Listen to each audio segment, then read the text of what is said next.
Okay, so tonight, as Jayaratna said, we are going to be exploring the receptive practice, a receptive approach to meditation. It was introduced beautifully last week, actually, by Sadhavantu, and I'm going to give a little recap on some of the main points of her talk. So one of the questions that we discussed really was, what is receptivity? And it's a way of talking about awareness, and it's the principle of letting things come to you, as opposed to reaching out for things. It's an antidote to wanting to control our experience. So that might be something like, I want this particular experience in meditation, or I want this particular outcome, whatever that might be. And what are we being receptive to? So we're being receptive to something of value. So that could be beauty, or something uplifting, or the Buddha, or a bodhisattva. We're also being receptive, I think, to some of these deeper currents within ourselves, that if we don't acknowledge, they'll make themselves felt in other ways, in unexpected ways. But it's something really that we are, well, it's below our normal level of experience, so it's not necessarily that obvious to us what we're being receptive to on that deeper level. Receptive practice is also an antidote to avoidance, so avoiding those deeper currents. And it, as a practice, it allows us to turn towards our experience and to be with it just as it is. Now, receptive practice can also be relaxing. We mentioned that last week. I generally find it relaxing. It can support a calmer, stiller mind, but not always. Particularly if we're getting in touch with some of those deeper currents within our psyche that are making themselves known to us in whatever way.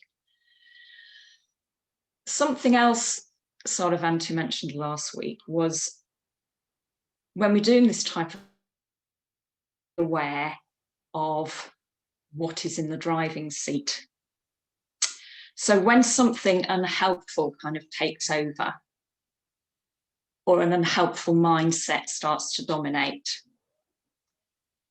So when this happens, awareness can get pushed out, and the more afflictive emotions, such as ill will or craving, can begin to take over.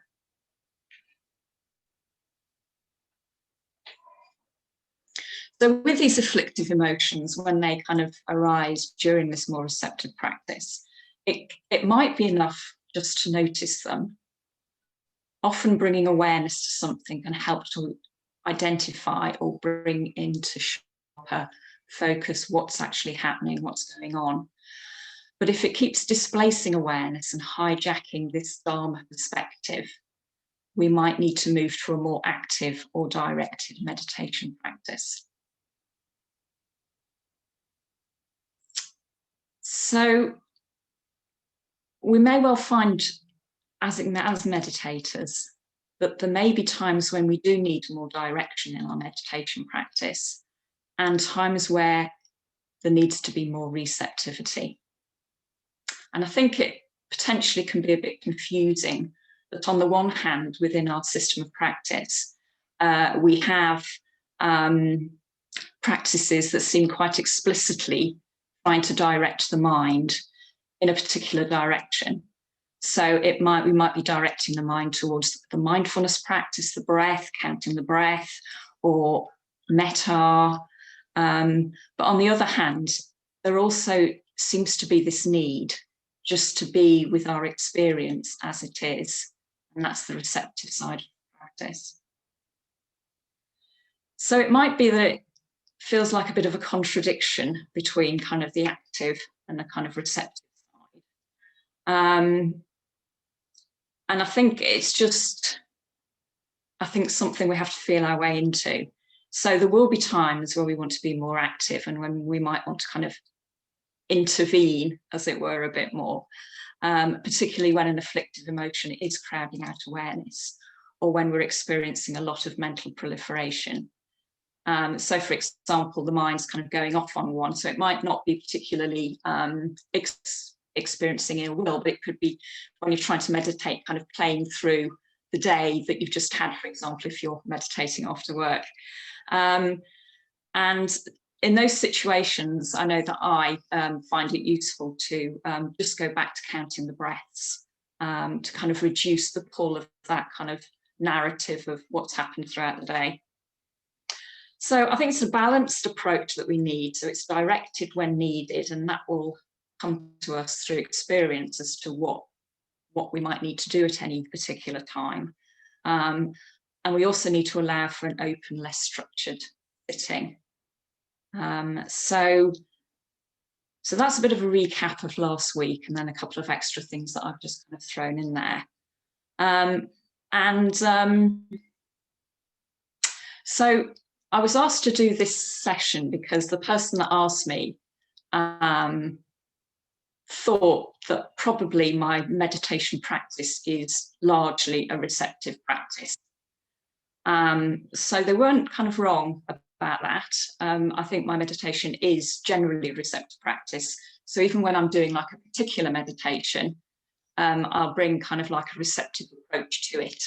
So there generally is an element of me kind of allowing things to arise, with all those caveats that I mentioned, to do with being aware of who's in the driving seat there, that there's no kind of afflictive emotions taking over and kind of taking me away. So yeah, I'm probably going to say a little bit now about why my meditation practice is largely receptive. But I think I'll just say that kind of a bit about how I see meditations. So from time to time, I'll kind of lead these introductory meditation retreats at Tara Loka. So I did one online a couple of weekends ago, which was good. Or I sometimes do the kind of taster drop-in sessions, sort of on a Saturday morning or a Sunday morning. And I'll usually lead or teach a practice. It might be the mindfulness of breathing or the metta bhavana. And I'll probably also lead what people call body scan meditation. But I also try to say or suggest that meditation's a journey. So it's more than technique, more than learning the different practices, and it's more than spiritual development. It's a journey, and it's kind of like an exploration, and it could even be described as an art.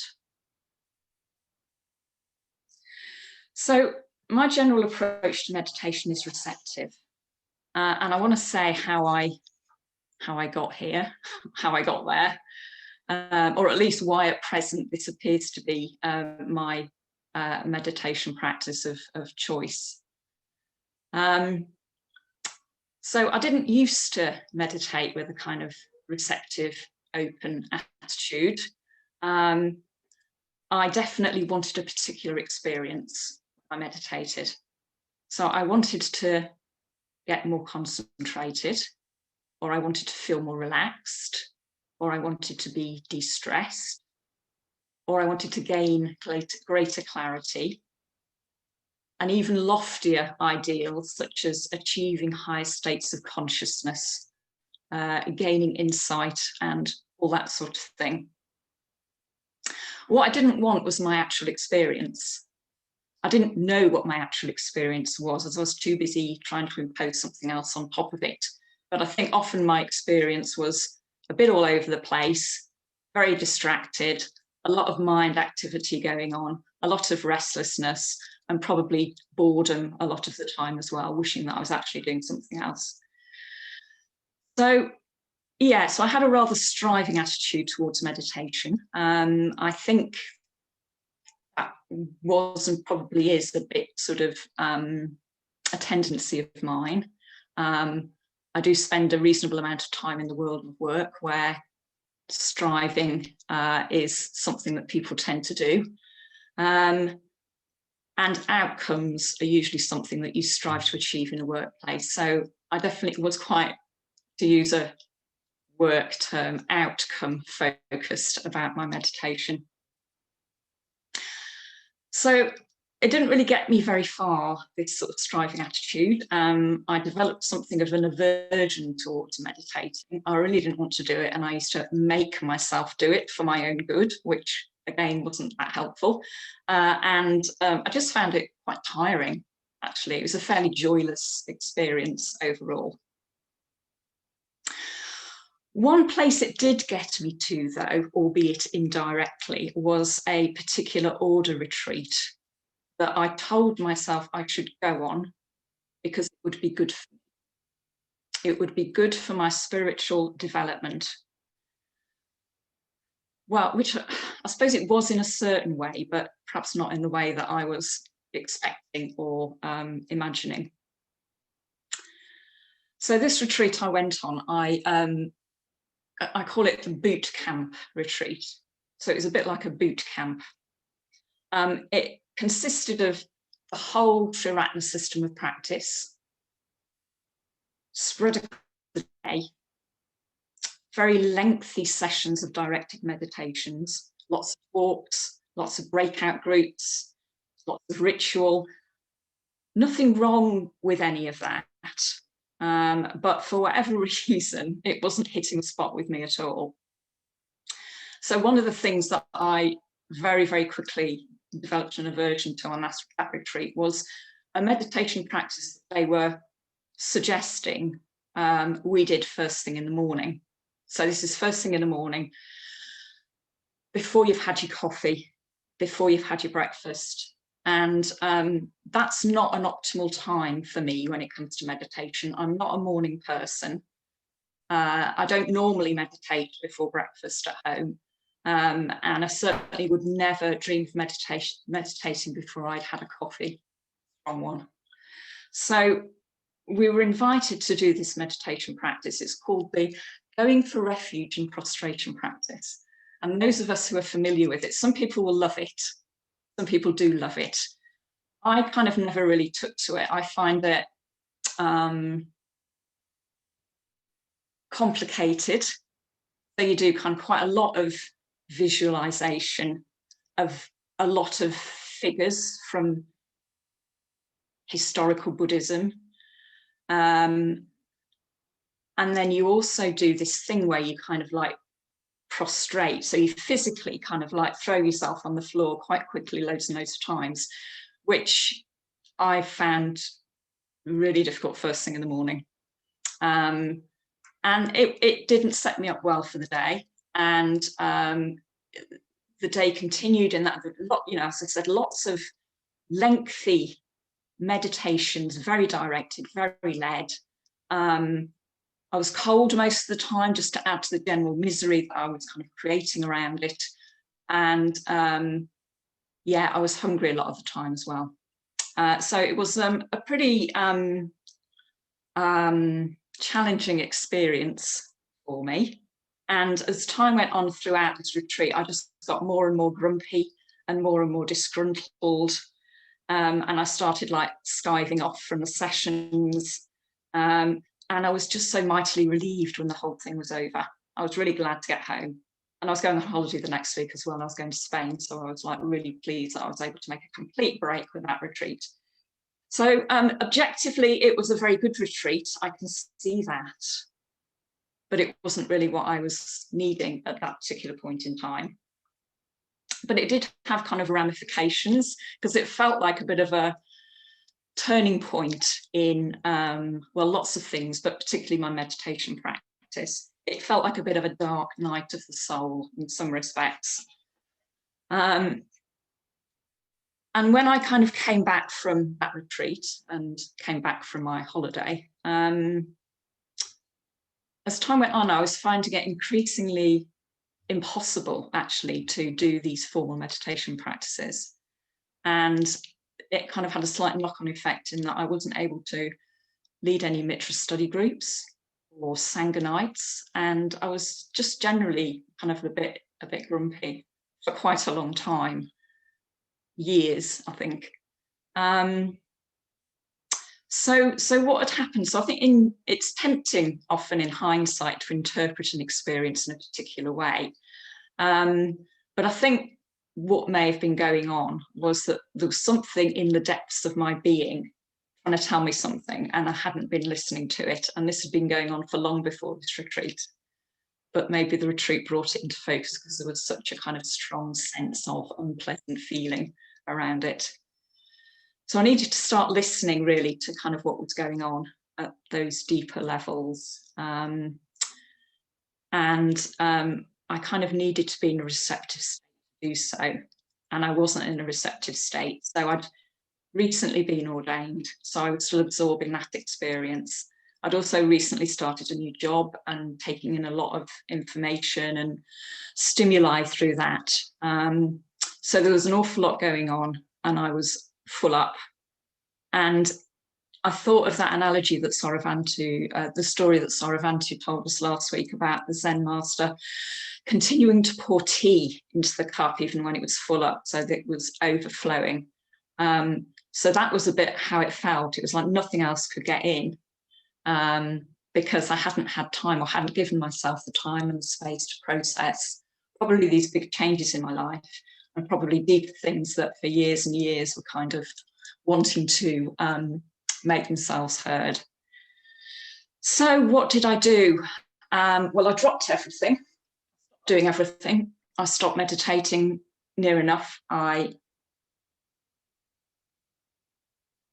didn't go on any retreats, and I didn't really do very much around the centre or any of the things that kind of order members often seem to do.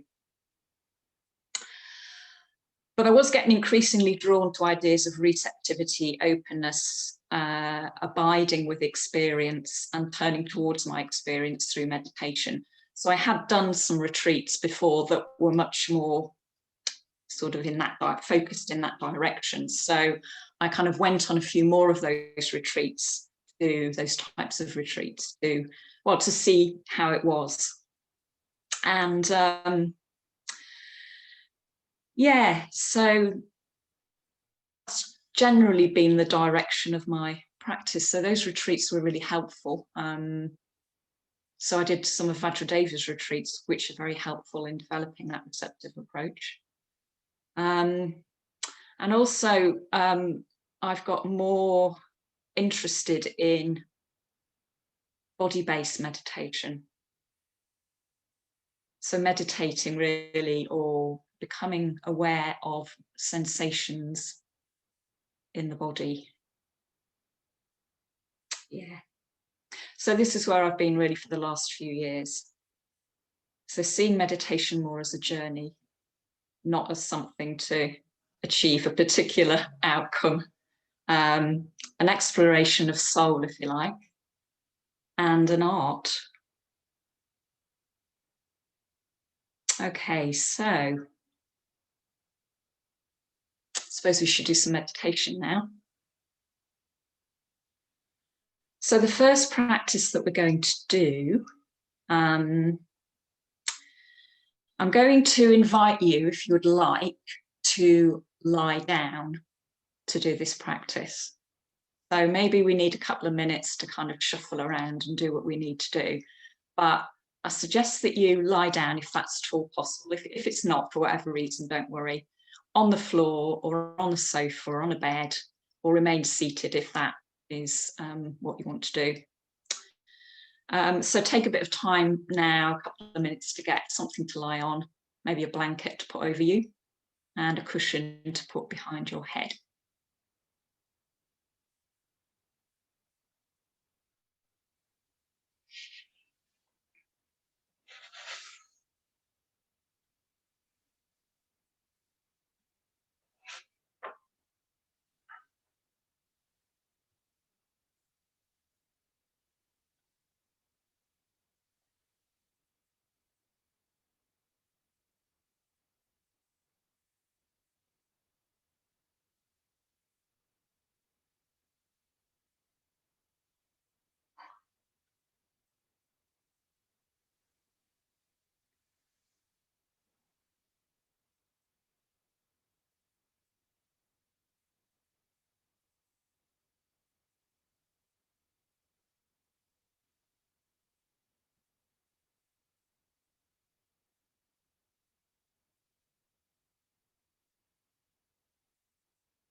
Just have a quick look how everyone's doing.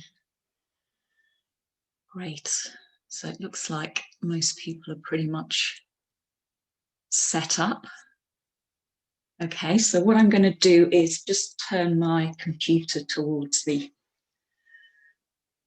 my shrine here at home while I just lead us through this simple lying down meditation. So hopefully you'll still be able to hear me okay. Okay, so you might like to lie down in what we call a semi-supine position. So that's kind of lying on your back with your feet on the floor, so your knees are raised. It's something that comes, I think, from the Alexander technique. So if you're aware of that, then by all means, go for it with the full Alexander technique. Comfortable. But I'm suggesting semi-supine because you're less likely to fall asleep. But if you do fall asleep, that's fine. Okay, so if you're lying in semi-supine and the lower back feels tight, just allow the knees to fall together. This allows the lower back to relax and allows a letting go of the big muscles of the thighs. So hands can be resting by your side or on the lower belly. It can be nice to have the hands placed on the lower belly because it makes us more aware of the breath in our body.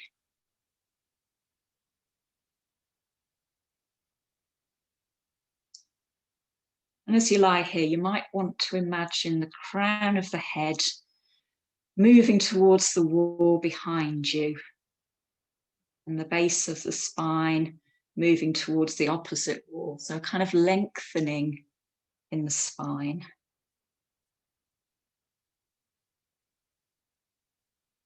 You've got the shoulders moving apart,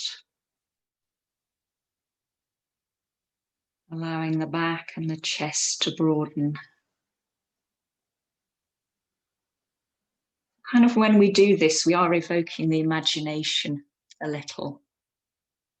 Kind of what we imagine or what we see with our mind's eye actually has an effect on the body and what the body does, the body feels. And if you've not already done so, close the eyes.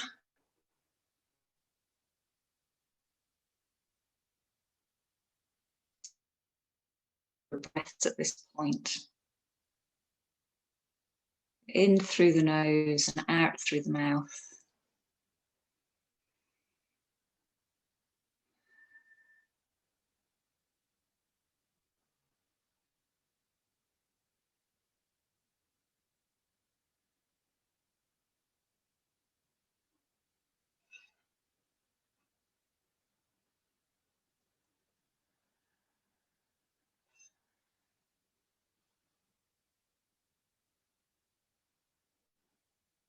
Letting the breath return to its natural rhythm.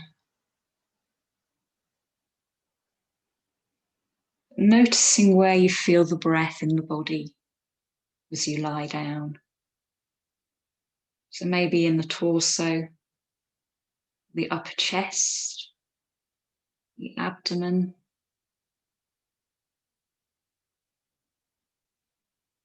So noticing where it is, noticing where you feel it in the body.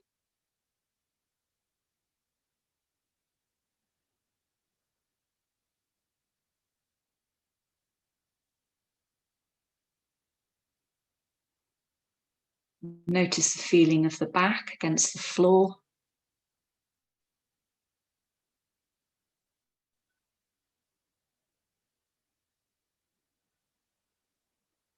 And begin to notice the parts of the body that are in direct contact with the floor. So the soles of the feet, back of the head, all those parts of the body which are in direct contact with the floor.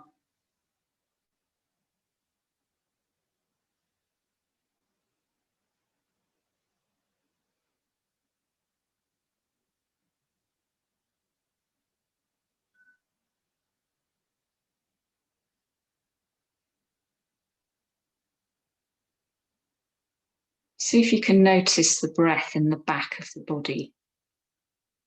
So the back of the body resting on the ground, the floor. Can you sense the breath in the back of the body as it's in contact with the ground beneath it?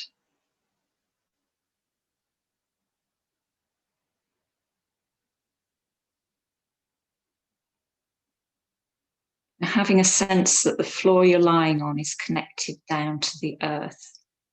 So it doesn't matter where you're meditating, if you're on the ground floor or the upper floor, just have a sense that the floor is connected down into the earth through the structure of the building.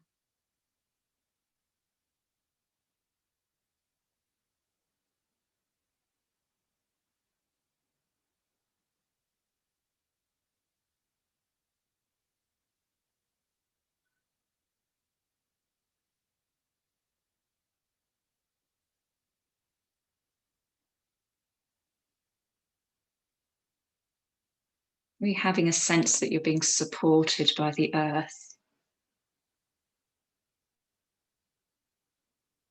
Your body is breathing against the earth.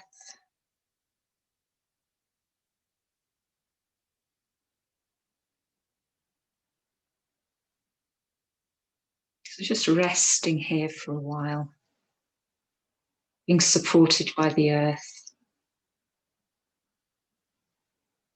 and the body breathing against the earth.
Notice what it feels like to have nothing to do.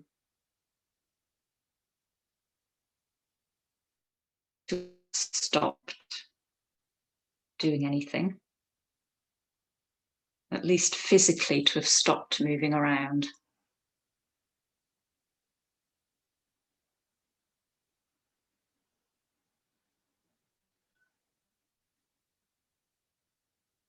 Notice how this makes you feel.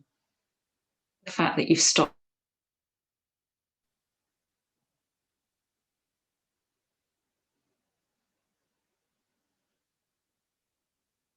How does it feel to lie here on the floor with nothing to do?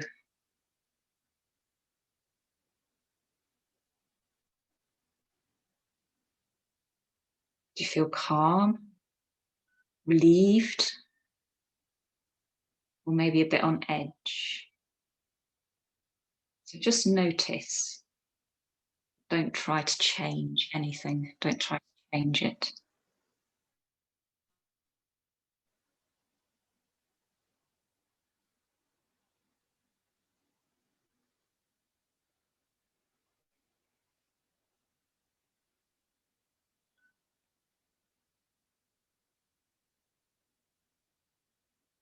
Now notice any thoughts associated with those feelings.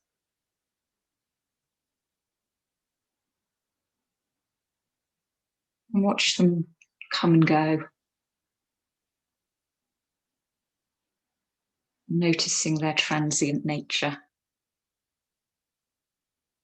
They may be repetitive, but they're transient.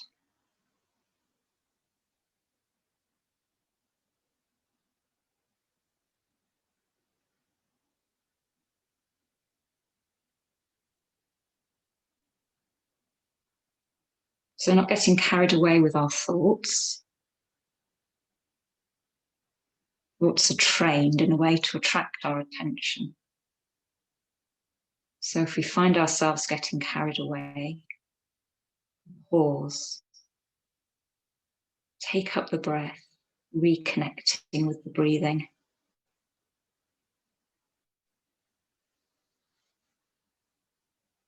And see if through reconnecting the breath and the body, we can allow any intrusive thoughts to fade away. Just fade into the background a little.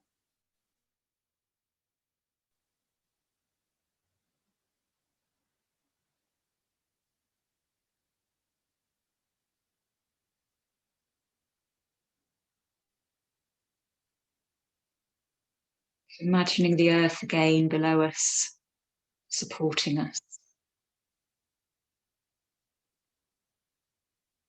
So not forcing anything, it's kind of light, don't make heavy weather of this.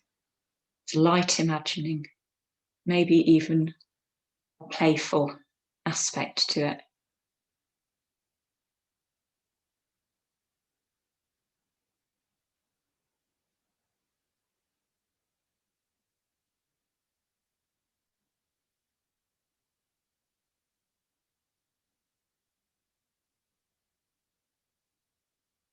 Being aware of the breath, aware of the body, aware that the body is supported by the ground.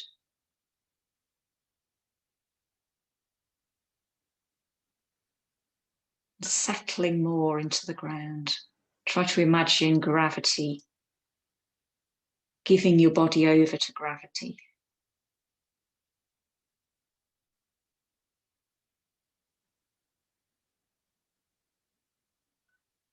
Relaxing into a letting go.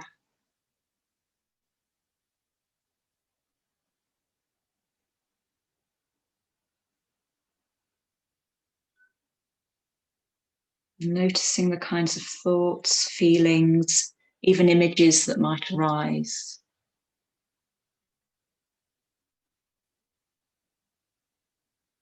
Try not to drift off with the thoughts.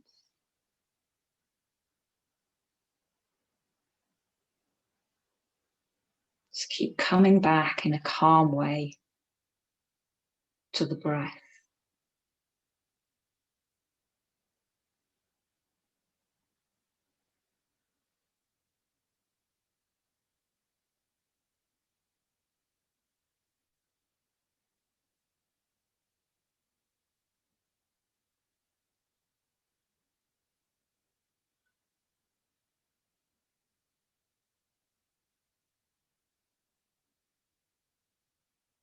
So I'm going to draw this meditation to a close with a poem.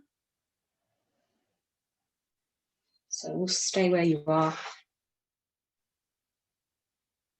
So the poem's called Keeping Quiet, and it's by Pablo Neruda.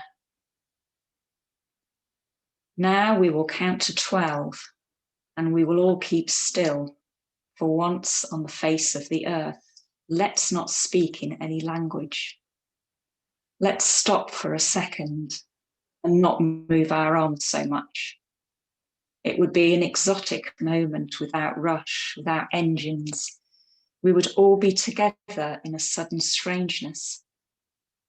Fishermen in the cold sea would not harm whales, and the man gathering salt would not look at his hurt hands.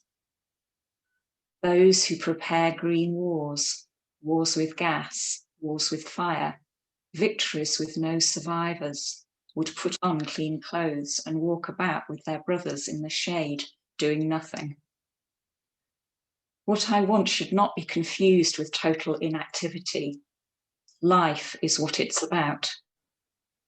If we were not so single-minded about keeping our lives moving and for once could do nothing, perhaps a huge silence might interrupt this sadness of never understanding ourselves and of threatening ourselves with death.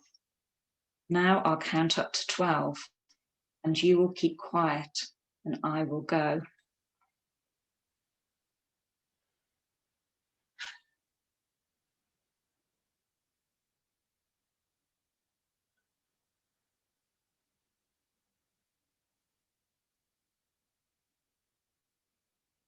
So let's just take a moment to notice how we are after the meditation.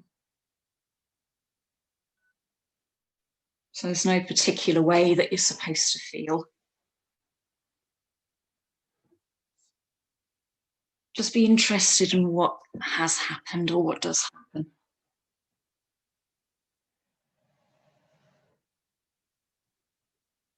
Just move my computer around a bit.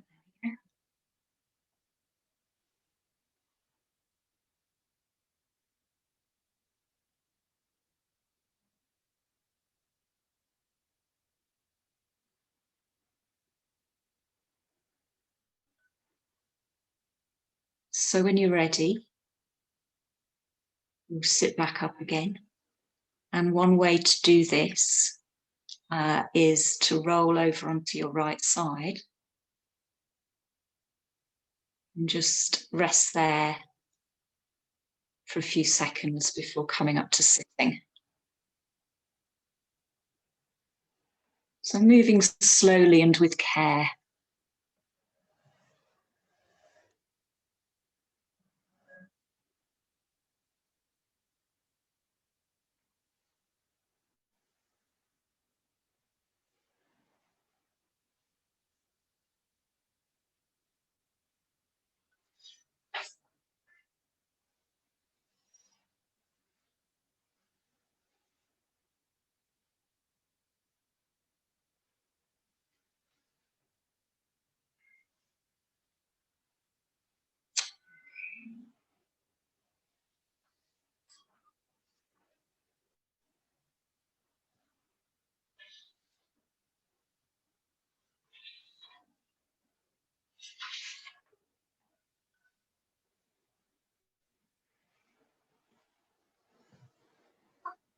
Okay, so we're going to go into another meditation practice now. And this one's a body meditation. So it's probably better known as a body scan, but I don't really call it a body scan. It sounds a bit too, I don't know, like you're interrogating the body a bit to see what's going on. So it's a gentle body meditation to kind of get us a bit more in touch with what's happening with our bodies. I mean, you might already be quite in touch, but the reason I'm suggesting this is, or the reason why I'm introducing this as a meditation this evening is with many of us working from home, myself included, and the time that is spent on a computer in various Zoom or Teams meetings, it's very easy to forget about the body and become overly focused on the mind, or rather the kind of thinking faculty, and we kind of end up leaving the body behind. And the body will try to talk to you. So if you're suddenly being at a computer all day and you get this kind of overwhelming desire to eat something very sweet and carbohydrate-y, probably not really what you want. It's just the body saying, hello, I'm here, walk around, take notice of me. We can get very disconnected, I think, with that kind of narrow focus on the computer screen or the job that we have in hand. So take up your normal meditation posture, whatever that is. So it might be that your normal day-to-day meditation posture is in fact lying down. Or it could be on a chair, or it could be sitting on a cushion.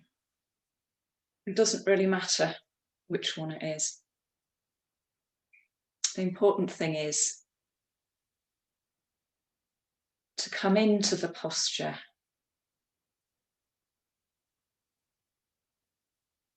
Settle into the body.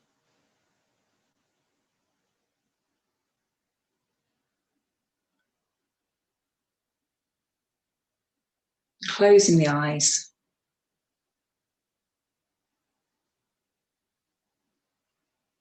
Through closing the eyes, we're kind of withdrawing one of the main, or what I consider to be the main stimuli, which is the sense of sight, all the things that we take in, particularly through a screen.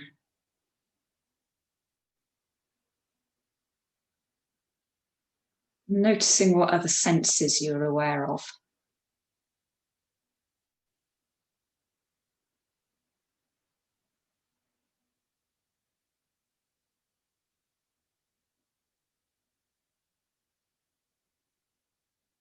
So maybe the sense of sound, hearing. So not straining to hear anything in particular, just allowing various noises around you to enter your awareness.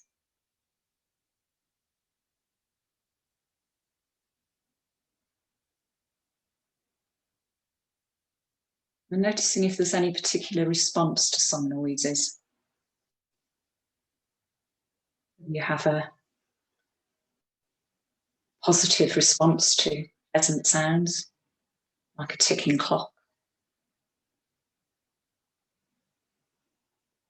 Maybe a sense of not liking some sounds, like the sound of traffic or someone else's television. Just noticing.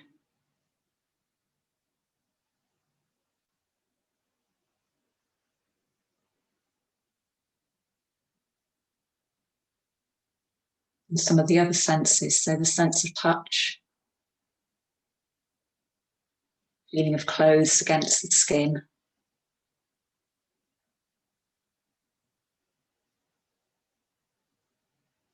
blanket, clothing under your fingertips.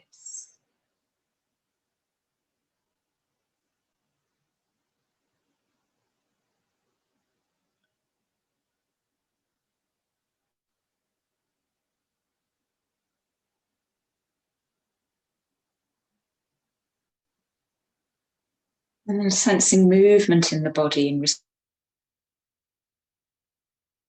response to breath. Resting your awareness on the breath, gently.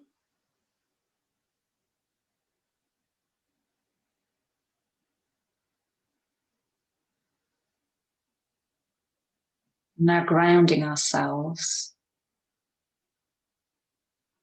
through the lower body.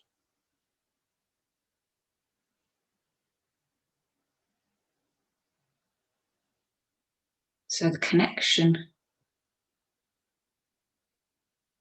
between the body and the cushion or the chair that you're sitting on, through the sitting bones.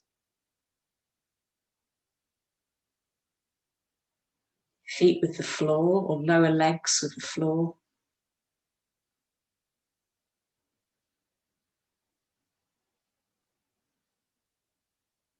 And relaxing the lower legs,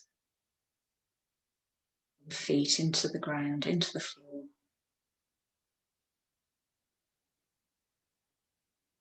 And the sense of the earth, vast earth beneath us.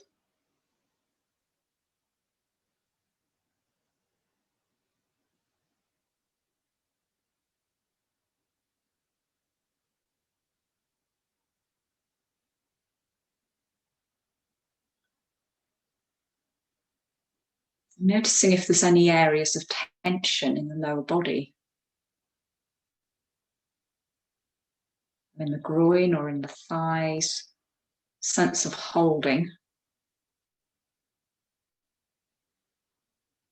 Seeing if you can let go a little. Relax.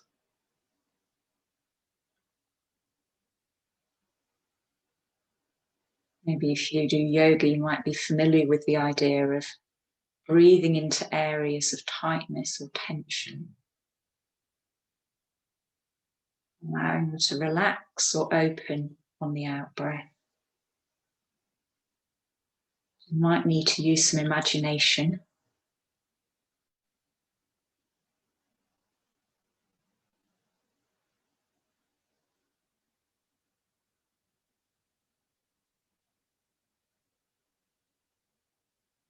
The breath travelling through the inside of the body, down towards the areas of tension in the lower body.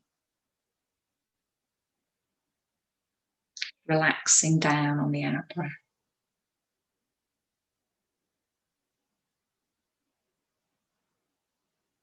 Down into the earth supporting us, coming up to meet us from below.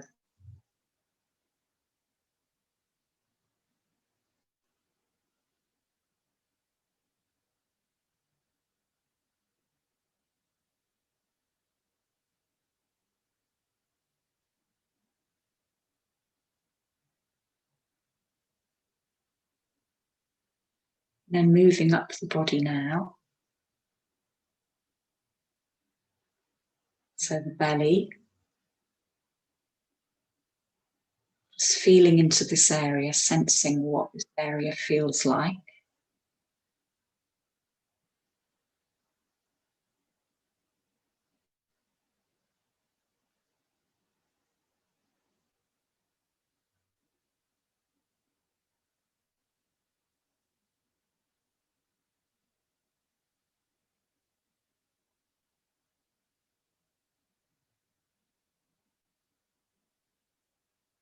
Noticing areas of contraction or tightness.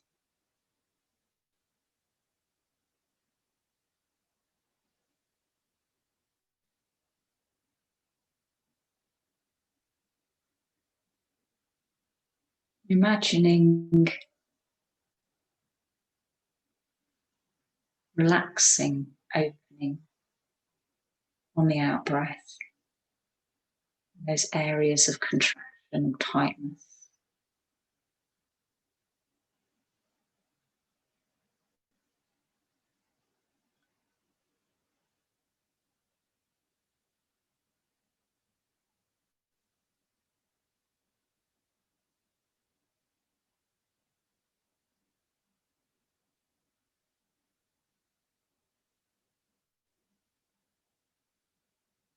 Moving up now to the area of the ribs, the lungs,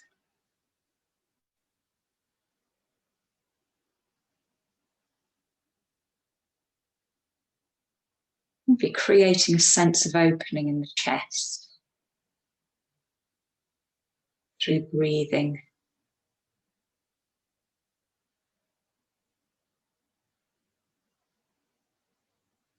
Sense of expansion in the chest area.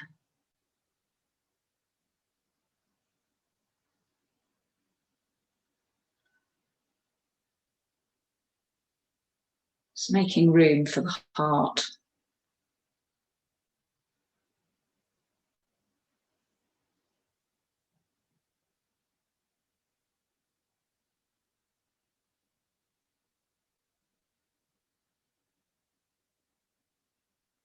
And as you take in the heart, notice if any images, thoughts, or emotions arise, connected with drawing attention to the heart. If nothing does, then that's fine. It's just a suggestion.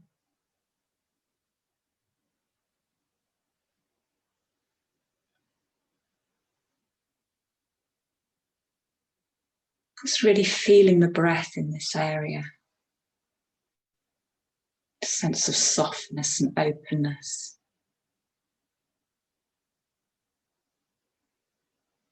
Just allowing the heart to speak to you.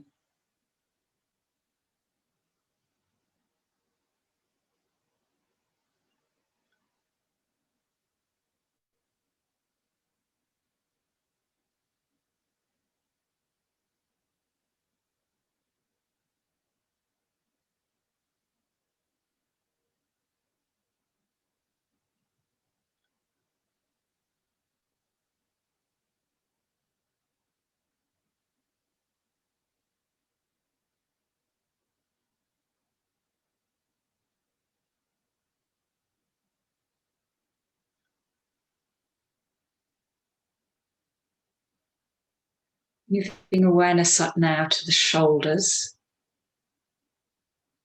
the front of the shoulders,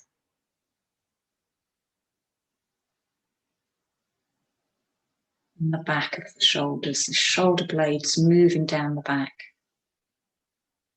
allowing a sense of space to open up between the shoulders, and the ears, long neck and shoulder blades moving down the back.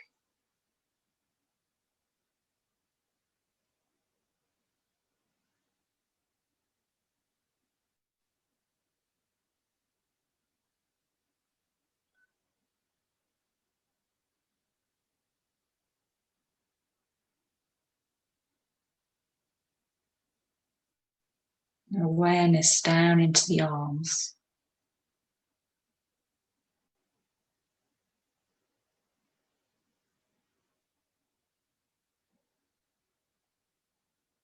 Maybe there's some more letting go in the shoulders to happen, maybe. So we visualize the arms hanging out of the shoulders. Can allow the shoulder blades to move even further down.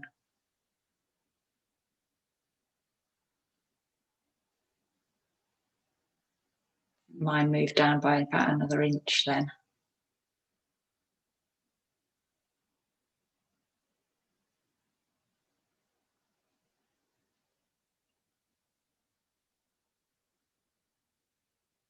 Awareness of the hands, they might be supported,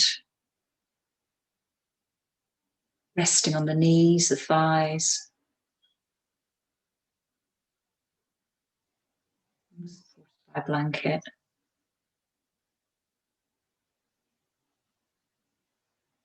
And how the hands might feel.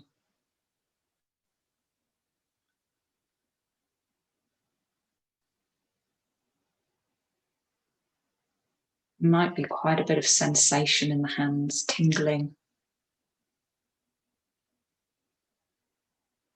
There might not be much at all. So what's your experience?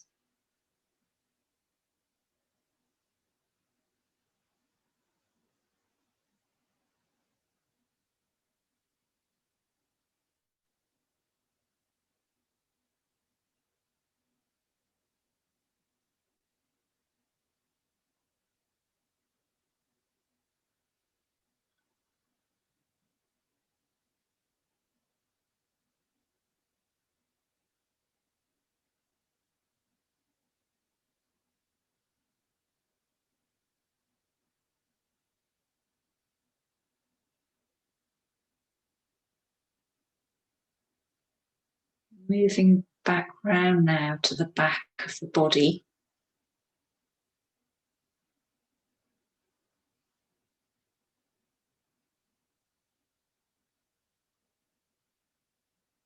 The spine rising up from the seat. Its natural undulations. Noticing the way it might move slightly with the breath.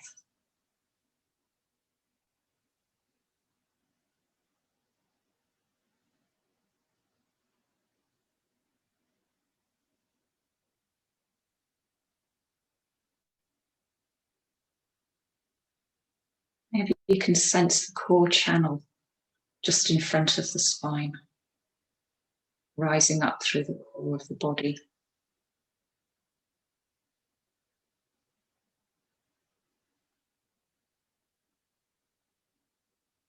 Maybe a sense of upward energy.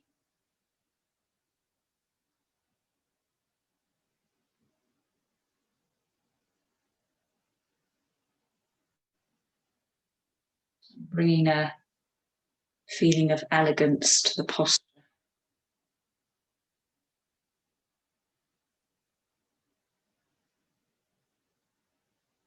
If you do experience any tightness at all in the back, seeing if it's possible to soften. That's available to you.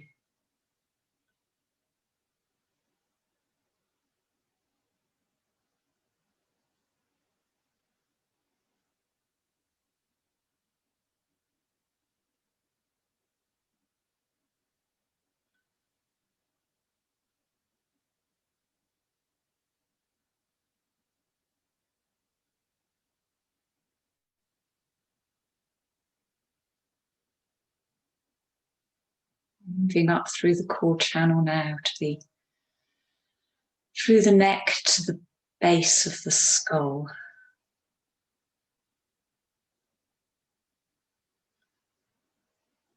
And taking in the whole head.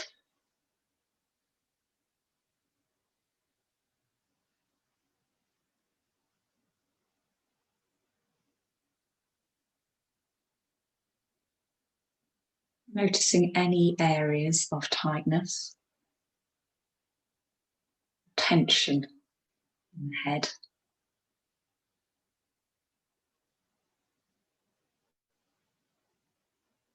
What the scalp feels like.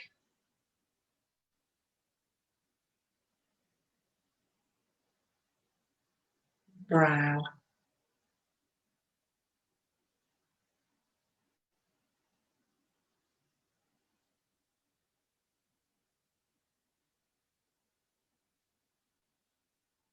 Be sensing space above the head.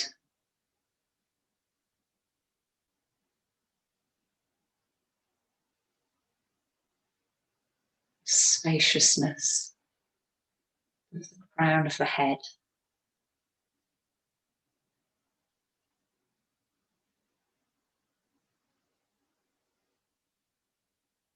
And then back into the head.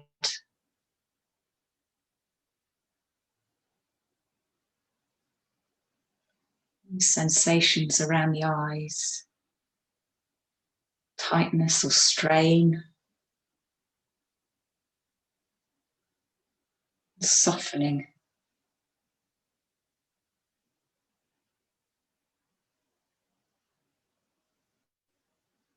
Softening around the mouth. Softening in the throat.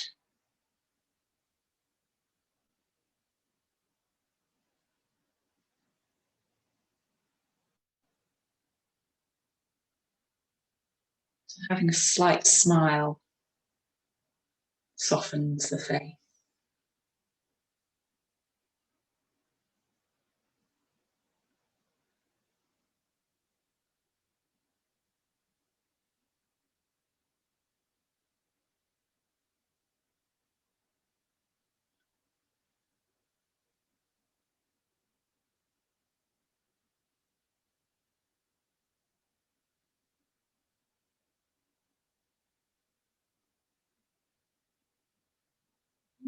Taking in the body as a whole,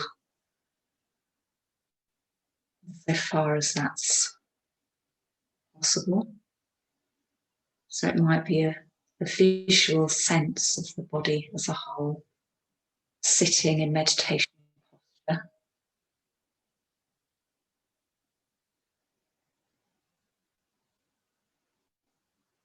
Sense of the breathing body.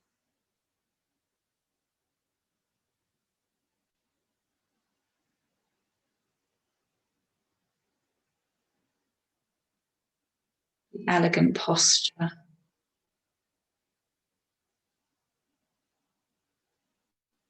Connection with the ground. Grounding into the earth.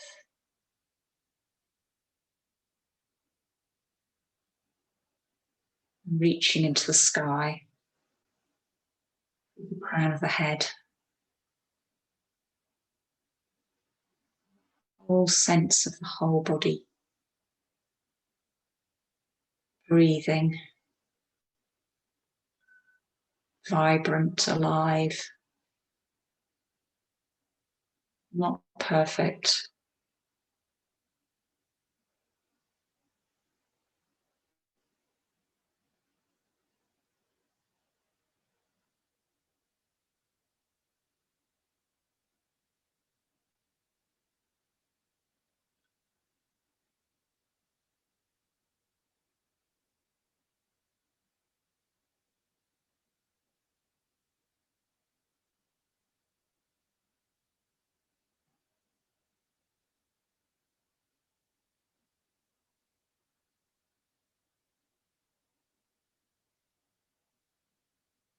Starting to take in the room around you more. So we're drawing this practice to a close. So just becoming more aware of the room around us, sounds in the room.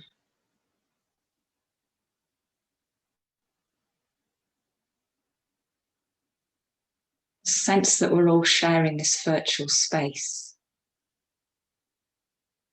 We're not together in person, but there's still a sense that we are together.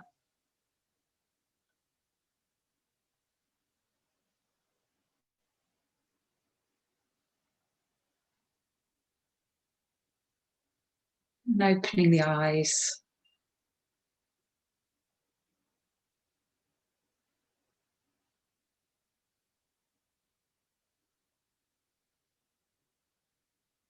Just sitting here for a short while, absorbing any effects from the practice.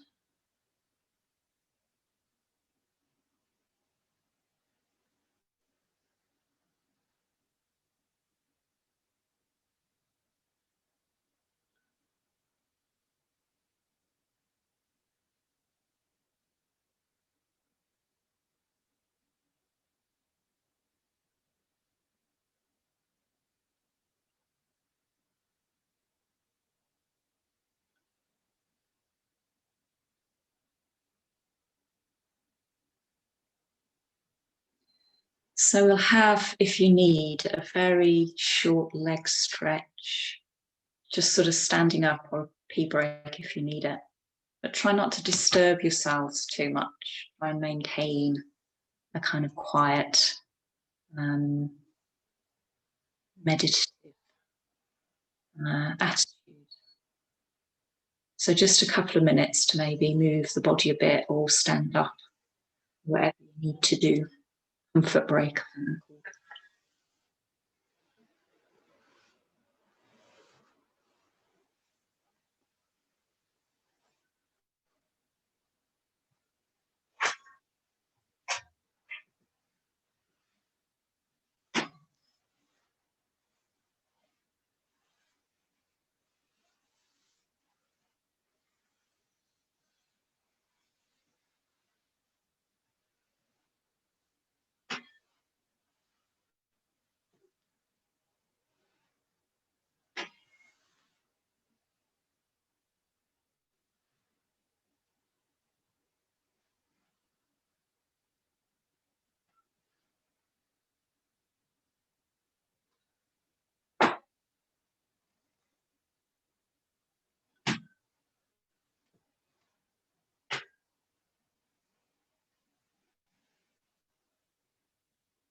Okay, so we're going to finish off the evening, or at least finish off before we chant the Last Vandana, by doing a just sitting meditation. So it will be probably about 9 or 10 minutes. And yeah, we're just going to, well, sit. So the posture is quite important. Well, posture is always important, but it's important in a just sitting practice because it provides stability to the body and stability to the mind. So taking a little time just to get back into the posture. So it might feel quite familiar now after the body meditation that we've just done. So just settling back down, settling back. Settled body, settled receptive mind. And I'm not really going to say much in this meditation, but what I suggest is that you use the breath to anchor. So if you're not that familiar with the just sitting practice, you might want to do stage 3 of the mindfulness of breathing. So just maintaining a light attention on the breath to provide an anchor. Just to give that stability to awareness.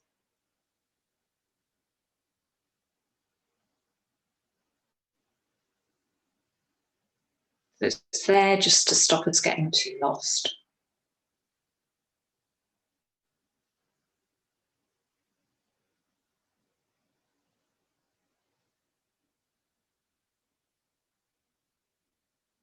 So an open, receptive meditation practice, using the breath as an anchor, if that's helpful.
If you find yourself getting lost in thoughts, just noticing that that's happened. Settling back. So that's a moment of awareness, the noticing. Settling back, and if necessary, anchoring in the breath.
And we're drawing the practice to a close.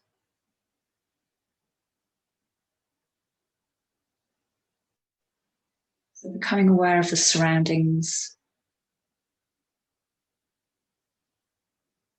opening the eyes.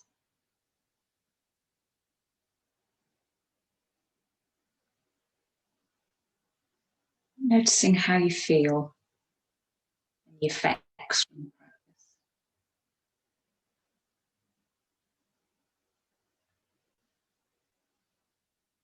And just take a few seconds before I hand you back to the compare.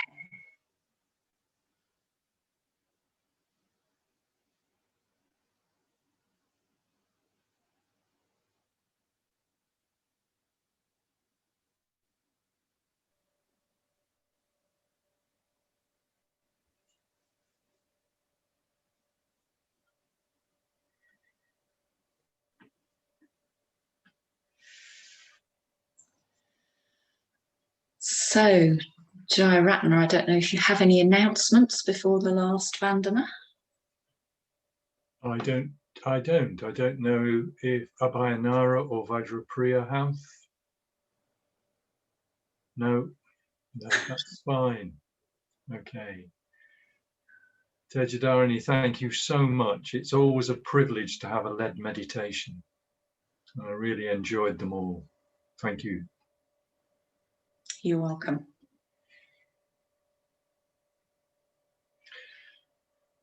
So next week is a practice week. So more meditation next week to look forward to. And for this week, we'll finish by chanting together the verses that protect the truth, the Last Vandana.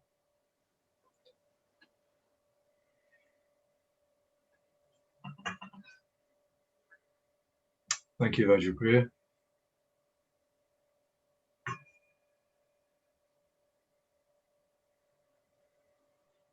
So the Last Vandana, the Dhammapalam Gatha, in unison.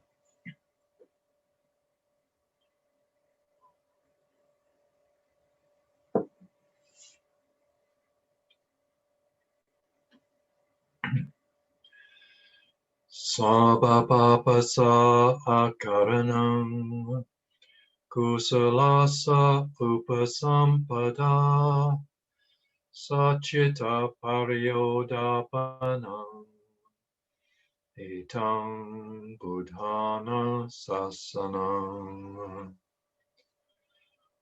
hamang chare sucharitam nanam ducharitam chare tamachari sukhang seti asming loke param nicha Natavata tamataro yavata bahupasati yocha apang pisutvana tamang kayena pasati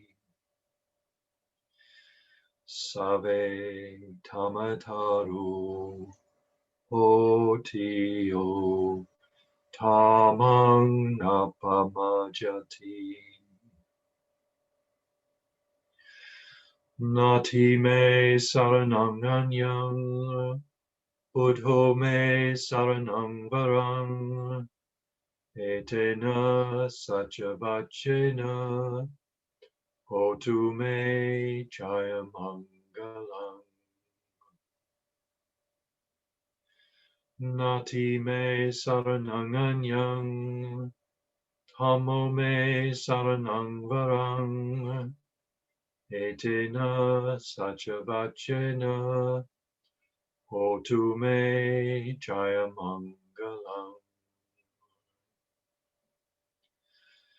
Nati me saranang anyang Sangho me saranang varang Etena sachavachena Hotu me jayamangalang Namo Buddhaya Namo Dhammaya Namo Sanghaya Sadhu Sadhu Sadhu